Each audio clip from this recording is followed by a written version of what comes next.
টাঙ্গাইলে বিভিন্ন school, college ও শিক্ষা প্রতিষ্ঠানে বিনামূল্যে গাছের চারা বিতরণ। দর্শক, দেশের সংবাদে স্বাগত। শুনছিলেন শিরোনাম। মুক্তার হাসানের প্রতিবেদনে এবার বিস্তারিত। আপনাদের সাথে আছি আমি সিনথিয়া জামান। দেশের পরিবেশের ভারসাম্য রক্ষায় দেশনেত্রী বেগম খালেদা জিয়া ও বিএনপির ভারপ্রাপ্ত চেয়ারম্যান তারেক রহমানের নির্দেশনায় সুলতান সালাউদ্দিন টুকুর পক্ষ থেকে টাঙ্গাইল সদর উপজেলার কাকুয়া ইউনিয়নের চরপৌলি মিন্টু মেমোরিয়াল উচ্চ বিদ্যালয় মাঠ প্রাঙ্গণে এ বৃক্ষরোপণ কর্মসূচি পালন করা হয়। এ উপলক্ষে সোমবার ৭ জুলাই অত্র ইউনিয়নের স্কুল, কলেজ, মাদ্রাসার ছাত্রছাত্রী ও শিক্ষকদের মাঝে বিনামূল্যে ফলজ ও বনজ গাছের চারা বিতরণ করা হয়েছে।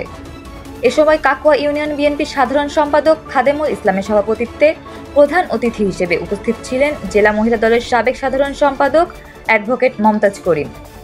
বিশেষ অতিথি হিসেবে উপস্থিত ছিলেন অত্র বিদ্যালয়ের প্রধান শিক্ষক মোহাম্মদ আব্দুল মালেক, সদর থানা যুবদলের আহ্বায়ক কবিরুজ্জামান কবির, সদস্য সচিব ইকবাল তালুকদার, টাঙ্গাইল সদর উপজেলা যুবদলের যুগ্ম আহ্বায়ক হাবিবুর রহমান হাবিব, মহিলা দল নেত্রী শাহনাজ পারভিন, সোনিয়া হামজা, নাসরিন আজাদ, হাওয়া বেগম সহ অন্যান্য নেতৃবৃন্দ বলেন, পরিবেশের ভারসাম্য রক্ষায় দলীয় নির্দেশনা মোতাবেক আমাদের বৃক্ষরোপণ কর্মসূচি চলমান থাকবে।